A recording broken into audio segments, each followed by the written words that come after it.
Emperor Zalter VII stared at the holographic display with narrowed eyes, his scaled skin gleaming under the blue light of the Imperial War Room. The massive chamber, carved from a single asteroid of pure obsidian, housed the military elite of the Cathar Empire, beings who had conquered 1,000 worlds across 3 spiral arms of the galaxy.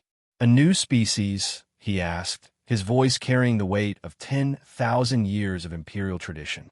Grand Admiral Malachar bowed, the ceremonial plates on his armor clicking together.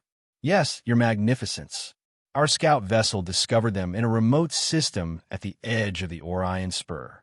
They call themselves humans in their homeworld Earth. Primitive by our standards, they've only achieved basic interstellar travel within the last century. The Emperor tapped his clawed fingers against the obsidian throne. Show me. The hologram shifted to display a blue-green planet, then zoomed in on images of sprawling cities, primitive spacecraft, and the bipedal inhabitants. The Cathar analysts had compiled data on Earth's military capabilities, governmental structures, and technological development. Their military technology is disorganized, Malachar continued. Different nation-states possess varying levels of advancement. No standardization. No proper chain of command spanning their world. Their space vessels appear to be cobbled together rather than following unified design principles. High Commander Vrex, the oldest military advisor in the room, leaned forward. And yet they've achieved faster-than-light travel? Interesting. Barely, Malachar scoffed. Their FTL drives are inefficient. Their weaponry is mostly kinetic and nuclear, primitive compared to our phase cannons and gravitational disruptors. Emperor Zalter studied the images with ancient eyes that had witnessed the rise and fall of countless civilizations. Your assessment, Admiral? Malachar straightened his posture. They represent no immediate threat, but their rate of technological advancement is concerning. Within a few centuries, they could become problematic. I recommend a standard education protocol. The military council murmured in agreement. In Cathar terminology, education meant a demonstration of overwhelming force to subjugate potential rivals before they could become true competitors. Very well, the Emperor declared. Admiral Malachar, you will lead a tactical task force to this Earth. Show them enough of our might to secure their submission. Make it clear that resistance would be futile, but do not obliterate their civilization. They may yet serve the Empire. Malachar bowed deeply, pride swelling in his chest. His task force would be small, but elite. 3 heavy cruisers and 5 destroyers. More than enough to cow a primitive species that had barely left their own solar system. It shall be done, Your Magnificence. The humans will learn their place in the cosmos. None of them could have predicted how grievously they had misjudged the situation. Admiral Malachar's flagship, the Imperial Dominance, emerged from hyperspace at the edge of Earth's solar system, followed by the rest of his task force. The massive vessels, each shaped like a curved talon of polished metal kilometers long, took position in formation. Initial scans, Commander Zecht? Malachar asked, standing tall on the command bridge. Detecting primitive defense satellites around the 3rd planet and larger installations on their moon. Nothing concerning, Admiral. The tactical officer's voice carried the familiar tone of Cathar superiority. We're also detecting a small flotilla of what appear to be military vessels moving to intercept. Shall we destroy them as a demonstration? No, Malachar replied. Let them approach. We shall first broadcast our terms. Let them see our vessels up close. The psychological impact should be sufficient. The human vessels approached, a mixture of designs that offended Malachar's sense of military precision. Some were sleek and purpose-built. Others appeared to be retrofitted commercial vessels. All were dwarfed by the Cathar warships. They're hailing us, Admiral, reported the communications officer. Ignore it. Broadcast our standard subjugation message on all frequencies. The message, translated into Earth's major languages, was simple. The Cathar Empire had arrived. Earth could submit and survive under imperial rule, or resist and be subjugated by force. They had one planetary rotation to decide. Admiral, Commander Zecht suddenly called out, tension in his voice.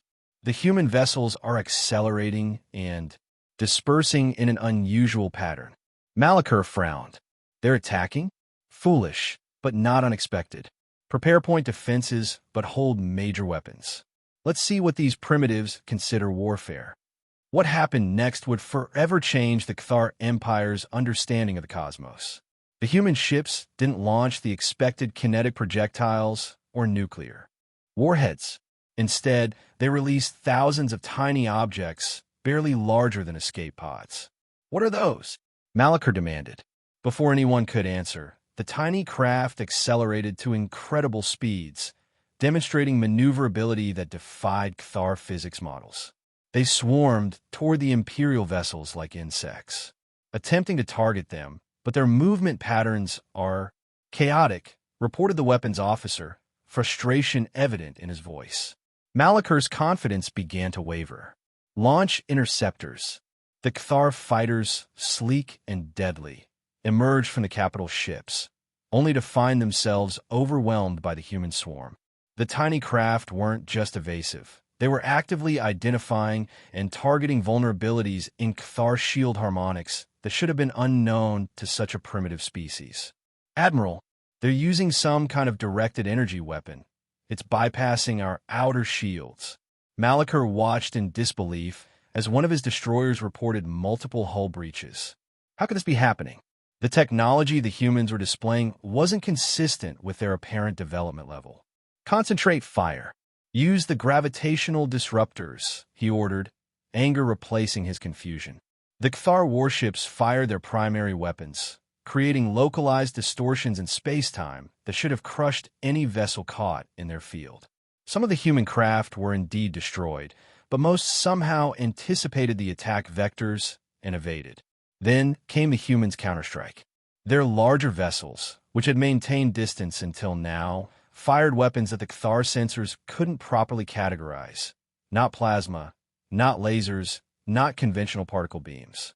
Whatever they were, they sliced through Cathar defenses with frightening precision. The Resolute Intent is reporting critical systems failure, shouted Commander Zecht. Malachar watched in horror as one of his cruisers, a vessel that had survived battles against advanced civilizations across the galaxy, began to list its propulsion and weapons disabled by surgical strikes from supposedly inferior opponents. This is impossible, he murmured. After 20 minutes of battle, 2 Cathar vessels were crippled. One destroyer was completely disabled, and the remainder had sustained damage to varying degrees. The humans, meanwhile, had lost only a portion of their small craft and none of their capital ships. Admiral, we must withdraw and reassess, urged his second-in-command. Pride warred with wisdom in Malachar's mind. Retreat was dishonorable, but annihilation would serve the Empire even less. Tactical withdrawal, he finally ordered, the words tasting bitter in his mouth. We will regroup at the designated coordinates and prepare a full analysis of their capabilities. As the Cathar ships disengaged and jumped to hyperspace, Malachar gazed at the view screen showing the receding image of Earth. What had just happened defied all logic. How could a species that had only recently achieved interstellar travel possess weapons and tactics that could counter Cathar technology? Either the intelligence on humans was catastrophically wrong, or something far more concerning was at play. Either way, the Empire had severely underestimated their new adversary. Emperor Zaltar VII listened to Admiral Malachar's report in stony silence, surrounded by the agitated members of the High Council. The mood in the Imperial War Room was tense. Cathar warships simply did not retreat from primitive species. You expect us to believe that these humans defeated our warships with spacecraft the size of shuttlecraft? General Kazak sneered. Malachar stood rigid. I have provided the combat data, General. The humans employed technologies that our intelligence suggested they should not possess. Their weapons bypassed defense systems that have protected our ships for millennia. Perhaps Admiral Malachar's tactical acumen has grown dull with age, suggested Fleet Commander Vrecanar, a younger officer known for his ruthless ambition. Emperor Zaltar raised a hand, silencing the room. The combat recordings are concerning. Our analysts confirm these humans used weapons based on principles our scientists don't fully understand. While I am disappointed by the retreat, I am more concerned by this intelligence failure. He turned to Vrecken AR.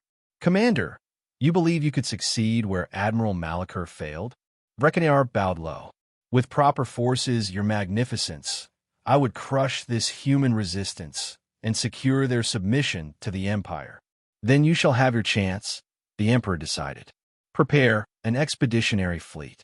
Not just a task force, but a true display of Cthar might. 20 cruisers, 40 destroyers, and full fighter complements. Malachar's scales paled. Your magnificence, I would caution against. You have had your opportunity, Admiral. The Emperor cut him off. Now we shall see if your failure was due to insufficient force or insufficient leadership. As preparations began for the largest Cthar deployment in a century, Malachar retreated to his quarters, troubled by a sense of impending disaster. The humans hadn't merely been lucky. They had demonstrated capabilities that suggested a civilization far more advanced than initial reports indicated. Sending a larger fleet might not address the fundamental miscalculation. But pride and tradition were powerful forces in Cthar society, and the Empire had responded to defeats throughout its long history in only one way: overwhelming force. Fleet Commander Vrecken-Ar's expeditionary fleet emerged from hyperspace in an impressive formation, a wall of warships stretching across thousands of kilometers of space. Compared to Malachar's task force, this was a sledgehammer rather than a scalpel, a fleet capable of subjugating entire star systems. All ships report ready for combat, Commander, announced his second-in-command. Vrecken-Ar permitted himself a cold smile. Excellent. Launch reconnaissance drones. I want complete situational awareness before the humans even realize we've arrived. The drones scattered across the solar system, mapping defenses and fleet positions. Unlike Malachar, Vrecken-Ar would not be caught by surprise. Commander, called a sensor officer, we're detecting unusual energy signatures throughout the system, particularly around the fourth planet and the asteroid belt. Defenses? Unknown. They don't match any weapons profiles in our database. Vrecken-Ar frowned. Proceed with caution. Maintain formation and advance toward the inner system. The massive fleet moved forward, sensors scanning constantly for threats.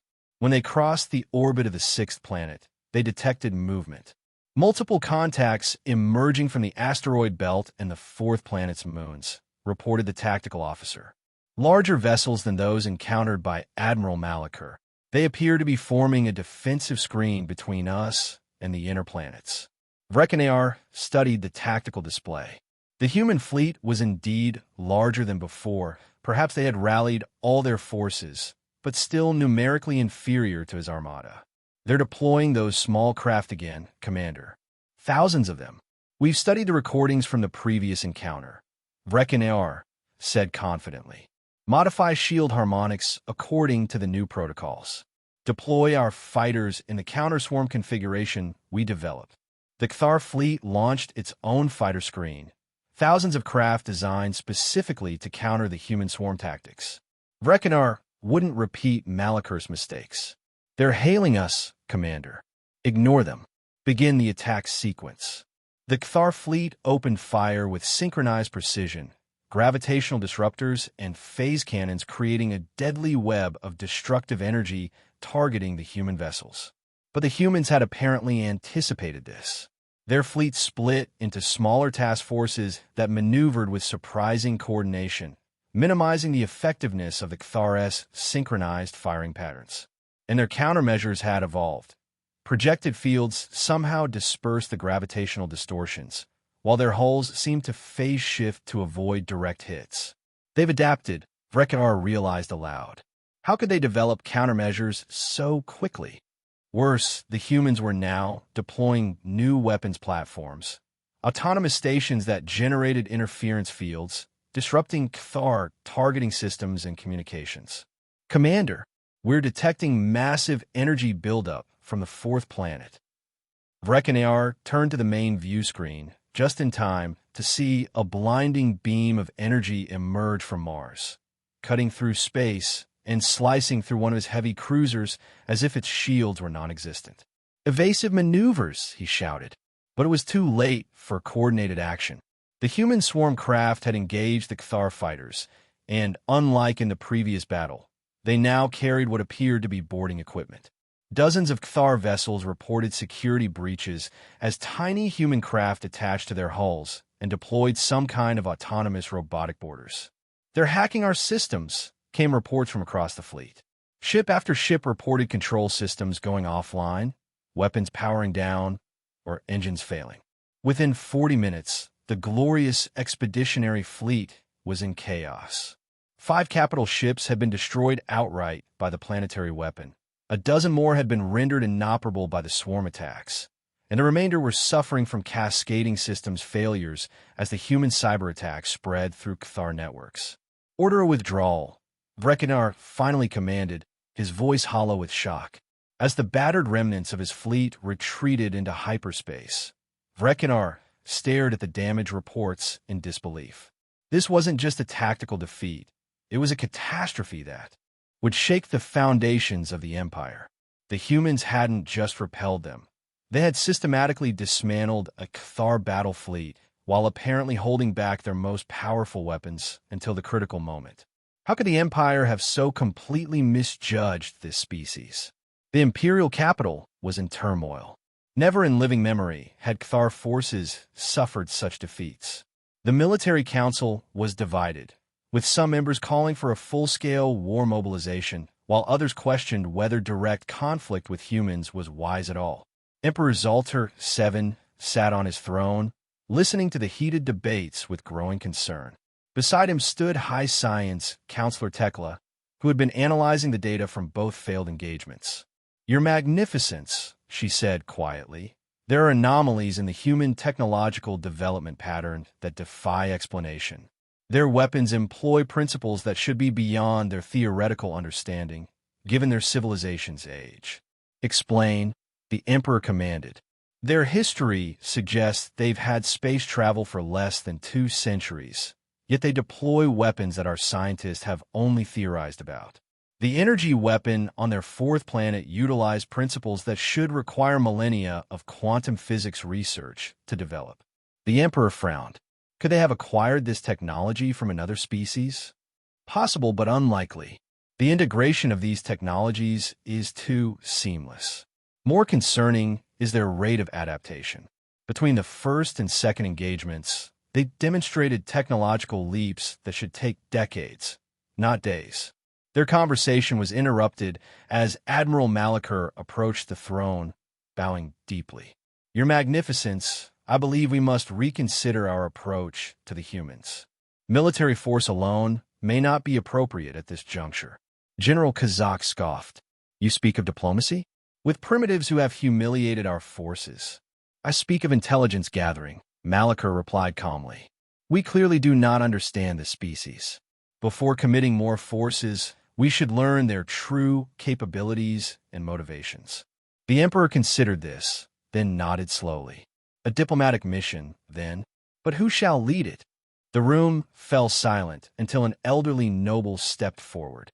Ambassador Kalen, a respected diplomat known for his analytical mind and experience with newly contacted species.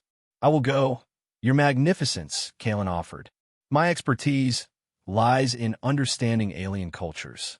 Perhaps I can discern what our military reconnaissance could not." "You understand the risks?" the Emperor asked. "If our assessments are wrong, you may be placing yourself in grave danger." Kalen bowed. "For 10,000 years, the Cathar Empire has adapted and survived by understanding its adversaries. I will discover the truth about these humans, whatever it may be." Emperor Zaltar nodded. "So be it. Ambassador Kalen will lead a diplomatic mission to Earth under flag of truce. Admiral Malachar will provide military escort, but will remain at the system's edge to avoid provocation." As the council session ended, Kalen found himself approached by General Grok, a hardliner known for his aggressive tactics. "Ambassador," Grok said, his voice low, "do not mistake your mission. You are to assess their weaknesses, not negotiate our surrender. Kalen's ancient eyes met Grok's. I serve the Emperor and the Empire, General. I will discover the truth, whatever it may be, and report it accurately. See that you do, Grok replied, a subtle threat in his tone. Some of us believe this human threat requires a proper military response, not diplomatic niceties. As Grok stalked away, Kalen felt a sense of foreboding. The divisions within the Imperial hierarchy were growing, and his mission to Earth might be the Empire's last chance to avoid a disastrous miscalculation. The diplomatic vessel Serene Inquiry approached Earth under a flag of truce, its weapons systems powered down and shields configured for defensive purposes only. Ambassador Kalen stood on the bridge, watching as the blue planet grew larger in the view screen. "They're hailing us, Ambassador," reported the communications officer. "Accept the transmission." The screen shifted to show a human, female by their dimorphic characteristics, dressed in a formal uniform. "This is Admiral Diane Shun of the United Earth Defense Force. Do I have the honor of addressing the Kthar diplomatic envoy?" Kalen bowed slightly. "I am Ambassador Kalen of the Kthar Empire. On behalf of Emperor Zaltar VII, I thank you for receiving our diplomatic mission." The human admiral's expression remained neutral. "We've designated a secure approach vector to our orbital diplomatic station. Please follow these coordinates precisely. Any deviation will be considered hostile action." "Understood, Admiral. We will comply fully." As the transmission ended, Kalen turned to his aides. "Observe their precision in language. They are cautious but not overtly threatening. This suggests a culture that values clear communication to avoid misunderstandings." The Kthar vessel followed the designated path, passing near Earth's moon. Kalen noted with interest the extensive human presence there, not just military installations, but what appeared to be civilian settlements and industrial facilities. "Their lunar industrialization is far more extensive than our reconnaissance suggested," he observed. "This indicates significant resource extraction and manufacturing capabilities." When they docked at the orbital diplomatic station, Kalen was surprised by its size and sophistication. Rather than a utilitarian military facility, it was an elegant structure clearly designed for comfort and to accommodate diverse species. "They built this for interspecies diplomacy," he realized. Yet our intelligence suggested they had contact with only 2 other spacefaring civilizations, both minor powers. The Kthar delegation was met by a diverse group of humans, representing various nations and governance bodies. This immediately struck Kalen as odd. The Kthar Empire had a unified government structure for millennia. The idea of a spacefaring civilization maintaining separate nation-states seemed chaotic and inefficient. Ambassador Kalen greeted Secretary General Maya Patel, "Welcome to Earth Diplomatic Station Harmony. We've prepared accommodations suitable for Kthar physiology based on the medical data you transmitted." Kalen bowed deeply. "Your hospitality honors the Empire. I look forward to productive discussions that might avoid further misunderstandings between our peoples." The initial meetings were cordial but tense. The humans did not mention the military defeats they had inflicted, nor did they gloat. Instead, they focused on establishing basic diplomatic protocols and exchanging cultural information. Over the following days, Kalen's delegation was permitted to visit Earth itself. They toured several major cities, cultural sites, and even some manufacturing facilities. What Kalen observed troubled him deeply. In the Kthar Empire, technology was standardized, development was centrally directed, and efficiency was paramount. Human society, by contrast, seemed chaotic, with competing technologies, redundant systems, and bewildering cultural diversity. Yet somehow, this chaos produced innovation at rates that defied Kthar understanding. In one research facility, Kalen watched humans casually using quantum computing technology that the Empire had only recently perfected, speaking about it as if it were routine. "How long has your species utilized quantum computing at this level?" he asked his guide, Dr. Raymond Singh. "Oh, commercially? About 30 years, Dr. Singh replied. though these particular systems are already somewhat obsolete. We're transitioning to bioorganic quantum matrices in most advanced applications now. Kalen struggled to maintain his diplomatic composure. 30 years? The Kthar had taken centuries to develop stable quantum computing, and bioorganic quantum matrices were still theoretical in Imperial science. More concerning were the glimpses he caught of human military capabilities. Never directly shown military installations, Kalen nevertheless noted references to civilian defense reservists, distributed defense networks, and emergency response fleets that suggested the forces that had defeated Kthar fleets were only a fraction of Earth's true military power. During a tour of a civilian space habitat in Earth orbit, Kalen noticed construction techniques that could easily be repurposed for warships. When he inquired about the rapid construction timeline, his guide mentioned casually that automated assembly systems can reconfigure for different projects within hours. The implication was clear: human manufacturing could pivot to war production with frightening speed. Each night, Kalen recorded his observations and sent encrypted reports back to the imperial capital. His conclusion was becoming increasingly inescapable, though it defied all Kthar understanding of galactic development patterns. Humans were not a primitive species on the verge of becoming a potential threat. They were already a superpower hiding in plain sight. Back in the Kthar imperial capital, Kalen's reports were causing turmoil. The Emperor and his inner circle read each transmission with growing concern, while the military hardliners, led by General Grok, dismissed the ambassador's warnings as exaggerations. He sees superweapons in children's toys, Grok scoffed during one council meeting. These humans defeated our forces through deception and trickery, not superior technology. Ambassador Kalen is our most experienced xenoculture analyst, countered Admiral Malachar. If he believes the humans are concealing their true capabilities, we should heed his warning. The Emperor had remained silent throughout much of the debate, but now he spoke. The ambassador's reports are troubling. If humans possess the level of technology he suggests, why have they not expanded beyond their home system? Why are they not already a recognized galactic power? No one had a satisfactory answer. General Grok seized this opening. Because they're not what Kalen claims. They are lucky primitives who stumbled upon a few advanced technologies and have bluffed their way into making us fear them. He stepped forward, his posture aggressive. Your Magnificence, while we debate, they strengthen their position. Ambassador Kalen's mission has given them time to prepare further defenses. I propose a decisive strike. Not another frontal assault, but a targeted attack on a critical human outpost. Their base on the fourth planet would be ideal.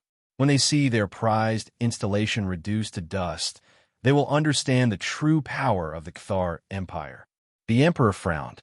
You suggest violating the diplomatic truce? I suggest reminding them who we are, Grok replied.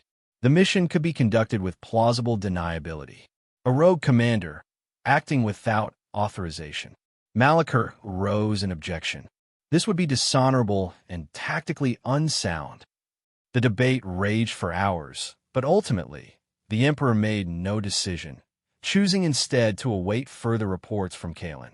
General Grok took this indecision as tacit permission to pursue his own plans. Without the Emperor's knowledge, Grok secretly assembled a strike force consisting of ships and commanders loyal to him personally. 6 advanced stealth cruisers and 12 destroyers.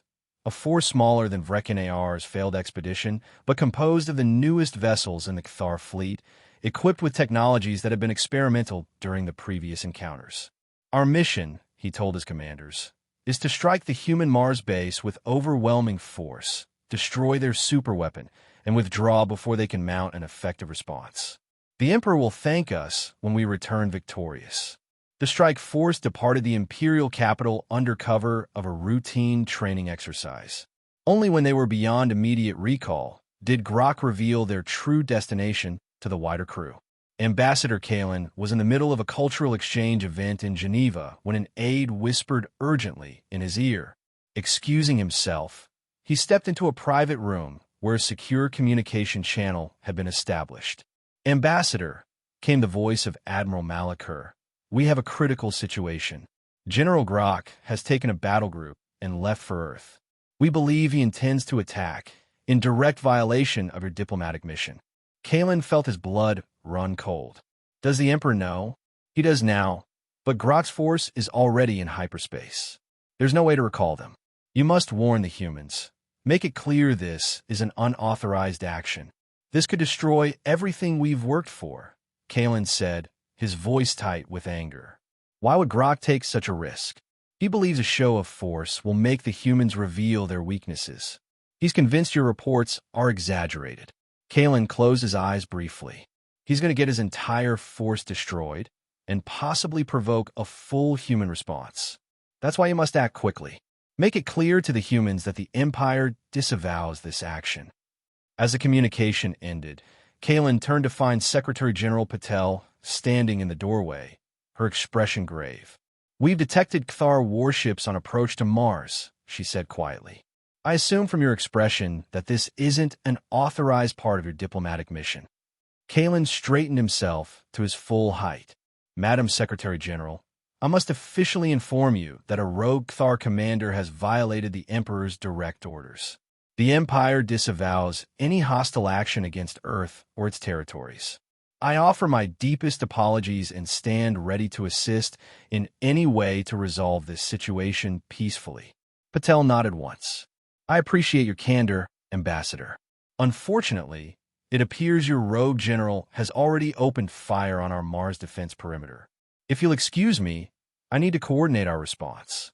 As she left, Kalen felt a profound sense of dread. Whatever happened next would change Kthar-human relations forever, and possibly the balance of power in the galaxy itself. General Grok's strike force emerged from hyperspace near Mars, immediately launching a coordinated attack on the defense installations that had caused such devastation during the previous battle. His ships were faster and more advanced than those of Vrekin-Ar's expedition, and his tactics were designed specifically to counter what they'd observed of human capabilities. The initial assault seemed successful. Several orbital platforms were destroyed before they could fully activate, and precision strikes damaged ground installations on the Martian surface. "See," Grok exclaimed on the command bridge. They were unprepared. Their previous victories were mere flukes. His tactical officer seemed less certain. "General, we're detecting unusual energy signatures from Phobos. The moon? Intensify bombardment. Don't give them time to activate whatever weapon that is." But it was too late.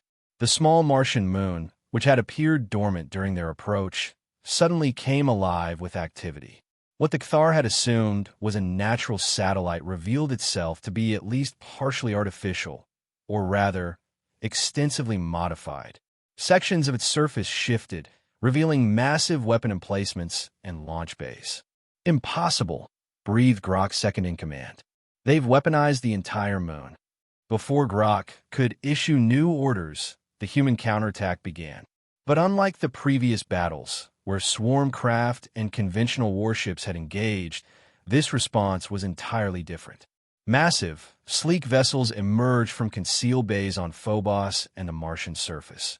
Ships larger and more advanced than anything the humans had previously deployed. They moved with impossible grace for their size, their hulls gleaming with a material that seemed to absorb sensor scans rather than reflect them. "Those ships weren't in any of our intelligence reports," Grok said, his confidence evaporating. "What are they?"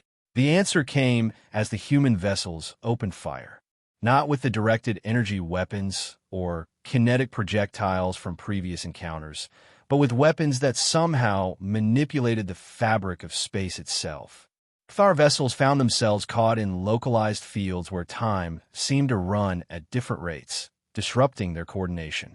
Others were enveloped in fields that neutralized all energy emissions, shutting down systems without causing physical damage. "General, they're not trying to destroy us. They're capturing our ships intact." Grok watched in horror as one by one, his advanced vessels were systematically disabled. Not destroyed, but rendered completely helpless. The humans were treating his elite strike force like misbehaving children, neutralizing them with minimal damage. It was the ultimate humiliation. Within 30 minutes, the entire Kthar strike force had been neutralized. Not a single ship had escaped, and casualties were surprisingly light thanks to the non-lethal nature of the human weapons. General Grok, standing rigid on his command bridge as human troops in advanced powered armor boarded his flagship, finally understood the magnitude of his error. The humans hadn't been hiding their true capabilities from Kthar. What they had shown in the previous battles was already a measured response, holding back their full military might. On Earth, Ambassador Kalen received the news of Grok's defeat with a mixture of shame for his species and relief that the humans had shown restraint. He stood before the United Earth Defense Council, prepared to offer whatever amends could be made. Ambassador, Admiral Chen addressed him. We understand that General Grok acted without authorization. We don't hold the Kthar Empire responsible for his individual actions. Kalen bowed deeply. Your generosity honors us, Admiral. May I ask about the status of the captured personnel? They will be treated according to interstellar conventions on prisoners of war. Once diplomatic relations are stabilized, we're open to discussing their return. Thank you, Kalen said. And the vessels? Admiral Chen's expression remained neutral. Those will be studied, of course. I hope you understand. Kalen did. In the Kthar Empire, captured enemy technology was considered spoils of war. He couldn't object when humans applied the same principle. Secretary General Patel joined the conversation. Ambassador, in light of recent events, we believe it's time for a more direct dialogue about the future relationship between humanity and the Kthar Empire. We would like to establish formal diplomatic ties, including embassies and trade agreements. Kalen recognized the offer for what it was, a path away from conflict, but one that firmly established humans as equals, not subjects. It was more generous than many Kthar would have been in their position. I believe the Emperor will see the wisdom in such an arrangement, he replied carefully. After several more days of negotiations, Kalen prepared to return to the imperial capital with a preliminary framework for a peace treaty. Before his departure, he was invited to a private meeting with Fleet Admiral Harrison, the Supreme Commander of Earth's Defense Forces. The elderly admiral received him in an office overlooking the Pacific Ocean from the United Earth Defense Headquarters in San Francisco. Ambassador, Harrison greeted him. I wanted to speak with you informally. Before you departed, I believe in understanding one's counterparts in any relationship, whether adversarial or friendly. Kalen appreciated the directness. As do I, Admiral. What would you like to discuss? Harrison gestured to a display showing the neutralized Kthar vessels being towed to Earth orbital facilities. I imagine General Grok's defeat has raised questions about our military capabilities. Indeed, Kalen admitted. The forces you deployed from Mars were unexpected. Harrison nodded. I thought so. Tell me, Ambassador, what did you make of the response force that handled Grok's attack? Kalen chose his words carefully. They appeared to be your elite units, utilizing technology far beyond what we initially believed humans possessed. The speed and efficiency with which they neutralized our advanced vessels suggests a significant military capability that your species has, until now, kept concealed. The old admiral smiled slightly. I see. He turned to look out the window at the Golden Gate Bridge in the distance. Ambassador, let me be direct with you. The Mars Rapid Response Group that defeated General Grok isn't our main fleet, or even our most advanced military unit. Kalen felt a chill run down his spine. I don't understand. Mars is a frontier colony, Harrison explained. What you saw was essentially our equivalent of a National Guard unit. Citizen soldiers and a small contingent of regular forces assigned to protect Martian settlements and infrastructure. They're equipped adequately for their role, but they're hardly representative of Earth's actual military capabilities. Kalen stared at the human admiral, trying to process this information. You mean to tell me that the force which so easily defeated General Grok's elite strike team was merely a regional defense militia? Harrison nodded calmly. More or less. The Mars Colonial Defense Force is primarily composed of part-time personnel, engineers, scientists, and settlers who train regularly, but whose primary occupations are civilian. They're supported by a small core of professional military advisors and some automated defense systems. But the vessels they deployed, Kalen objected. Their technology is good, yes, Harrison acknowledged, but nowhere near our cutting edge. The ships you saw were primarily older models that have been retrofitted for colonial defense.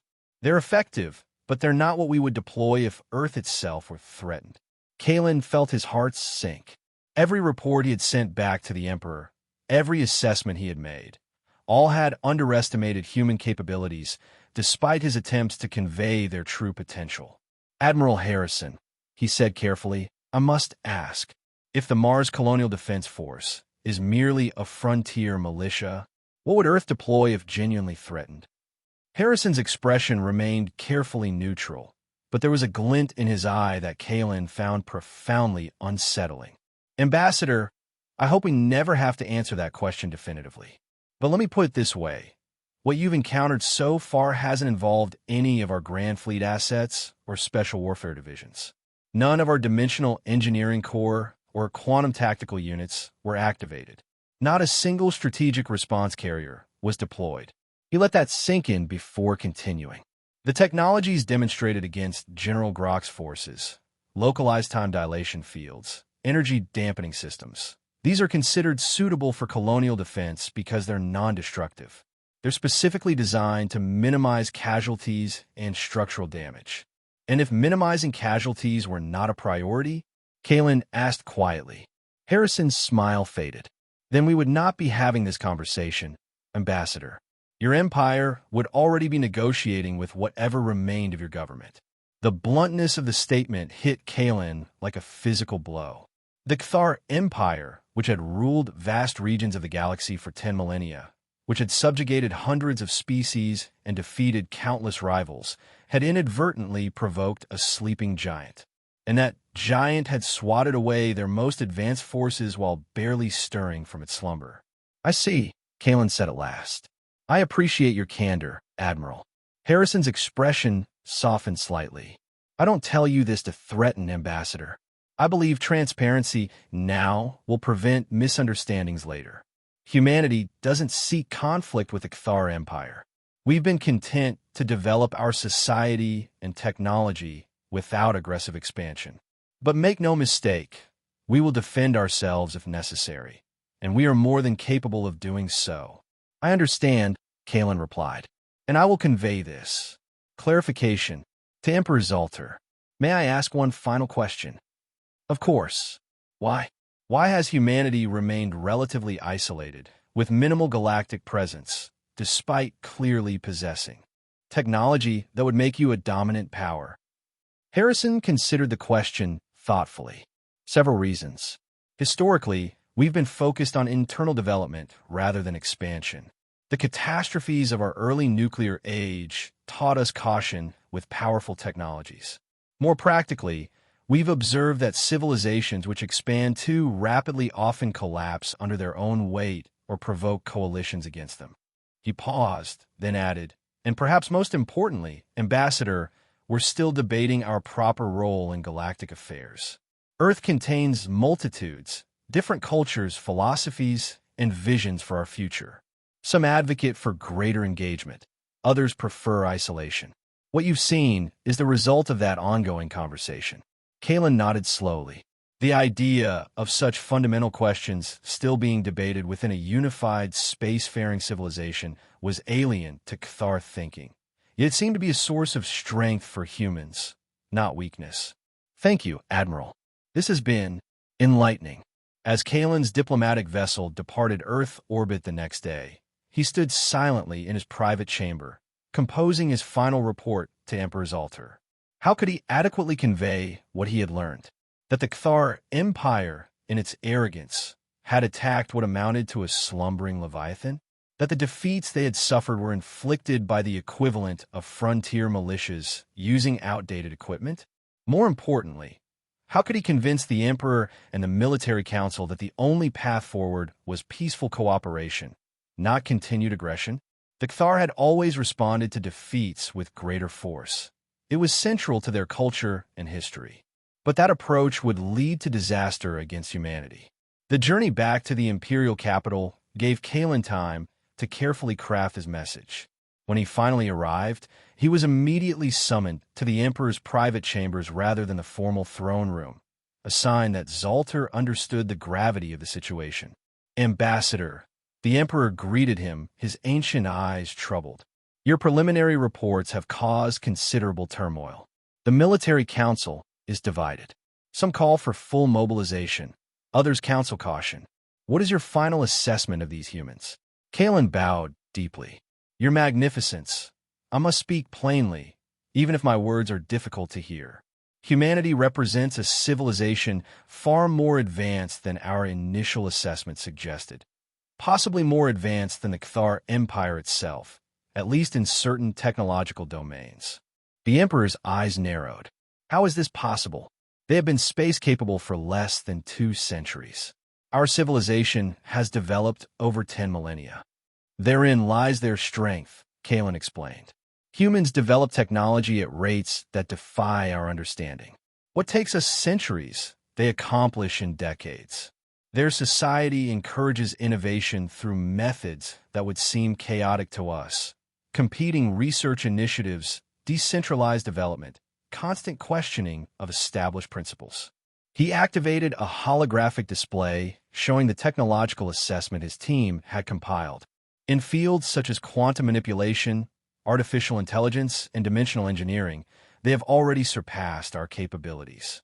More concerning is their manufacturing adaptability. They can retool entire production systems in days rather than years. And militarily, the Emperor asked quietly. Kalen's expression grew grave. Your Magnificence, the forces that defeated Admiral Malachur, Fleet Commander Vrekinar, and General Grok were not their main military assets. They were frontier defense forces, essentially trained civilians and regional security units. He let that sink in before continuing. According to my discussions with their military leadership, Earth has never activated its primary defense fleets or deployed its advanced weapon systems against us. What we faced were measured, proportional responses designed to minimize casualties. The Emperor was silent for a long moment. You believe they could have destroyed our forces completely? Without question, Your Magnificence, and with minimal effort. The implications hung heavy in the air. The Cathar Empire, which had known only expansion and victory for thousands of years, had stumbled into conflict with a power that could crush them, and had chosen not to. Yet they offer peace, the Emperor mused. Why? If they possess such power, why not simply conquer us? They claim to value diversity and self-determination, Kalen replied. Their own society is composed of many nations and cultures that maintain their identities while cooperating in a larger framework. They appear to prefer partnerships over subjugation.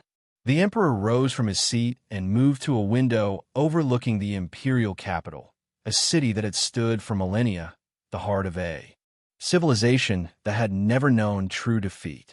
Can we trust them, Kalen? Not their power. You have convinced me of that. But their intentions? Kalen considered carefully. I believe so, Your Magnificence. They have shown restraint when they could have shown devastating force. Their diplomatic proposals are fair, even generous. Most tellingly, they seem genuinely interested in cultural exchange and mutual understanding, not domination. The Emperor turned back to face him. Then we shall have peace. I will convene the High Council tomorrow to formally ratify a non-aggression pact and establish diplomatic relations. You, Ambassador Kalen, will return to Earth as our permanent representative. I am honored, Your Magnificence. There will be resistance, the Emperor warned. Many will see this as capitulation rather than wisdom. Better wounded pride than a shattered empire, Kalen replied solemnly. 3 months later, Kalen stood on the observation deck of the newly established Cathar Embassy on Earth, watching the sunset over the Pacific Ocean. Beside him stood Admiral Harrison, who had become something of a confidant during the complex negotiations. Your people are adapting well, Harrison observed. I've been impressed by the cultural attachés you've sent. They seem genuinely interested in understanding humanity. The Emperor selected them personally, Kalen replied. Those most open to new ideas, least bound by traditional Cthar superiority complexes. And the military exchanges? Kalen sighed. Difficult but progressing. Our officers are struggling with the reality they've encountered, but they're learning. Harrison nodded sympathetically. It's never easy to discover you're not at the top of the food chain after all. Indeed, though I must say, Admiral, you might have been more forthcoming during our initial meetings about the true extent of human military capabilities. Harrison raised an eyebrow. Would you believe me if I had been? Perhaps not, Kalen admitted. Some truths must be experienced to be believed. They stood in companionable silence for a moment, watching the golden light play across the waves. There is still one question that troubles me, Admiral, Kalen said finally. When General Grok attacked Mars, you responded with what you described as a colonial defense force. Yet even that was sufficiently advanced to render his elite strike force helpless. What would have happened if we had launched a full-scale invasion? If the Emperor had committed the entire Imperial fleet? Harrison's expression grew serious. Do you really want to know? I believe I must, if I am to serve the Emperor effectively in this new era.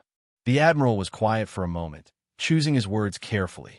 The Mars Colonial Defense Force represents less than 2% of Earth's military capabilities, Ambassador. Had your Emperor launched a full invasion, the response would have been comprehensive. The Grand Fleet would have been activated, along with our deep space defense arrays and dimensional interdiction systems. Dimensional interdiction? Kalen asked, unfamiliar with the term. Systems that can selectively alter the physical constants within defined regions of space-time, Harrison explained casually. Useful for preventing hostile forces from utilizing faster-than-light travel within our defensive perimeter. Kalen felt a chill run down his spine at the casual way Harrison described technology that most Cthar scientists would consider theoretically impossible. I see, he said quietly. And these systems exist now? They're operational. Harrison's smile was enigmatic. Let's just say that humanity believes in being prepared, Ambassador. We've learned from our own bloody history that peace is best maintained from a position of strength. As the last rays of sunlight disappeared below the horizon, Kalen contemplated the new reality facing the Cthar Empire. For 10 millennia, they had been the predators, the conquerors, secure in their technological and military superiority. Now, they found themselves in an unfamiliar position, potentially prey to a greater power that, through either wisdom or whim, had chosen not to destroy them. The humbling revelation could either break the empire or transform it. As Earth's lights began to twinkle across the bay, Kalen resolved to ensure it would be the latter. The Cthar would adapt, as they always had throughout their long history. They would learn from humanity, engage with them as equals rather than subjects, and perhaps, in time, earn true partnership with this remarkable species that had so thoroughly upended their understanding of the cosmic order. Behind them, the communication system chimed softly. Ambassador Kalen, announced his aide, the Emperor is requesting a secure conference. Of course, Kalen replied, turning to Harrison. Duty calls, Admiral. It always does, Harrison said with a knowing smile. Until our next conversation, Ambassador. As Kalen walked away to take the Emperor's call, Harrison remained on the observation deck, gazing up at the stars now becoming visible in the darkening sky. Humanity had kept its greatest capabilities hidden for centuries, developing in relative isolation, careful not to attract the attention of older galactic powers. That era of caution was ending. The encounter with the Cthar had forced humanity's hand, revealing a fraction of their true strength. What came next would depend on wisdom as much as power on both sides. The galaxy was about to change forever, all because an ancient empire had underestimated a young species from an unremarkable star system at the edge of a spiral arm. As the saying went in the strategic command, it's not the threat you see coming that destroys you, it's the one you dismiss. The Cthar Empire had learned that lesson the hard way. The question now was whether they would be wise enough to remember it.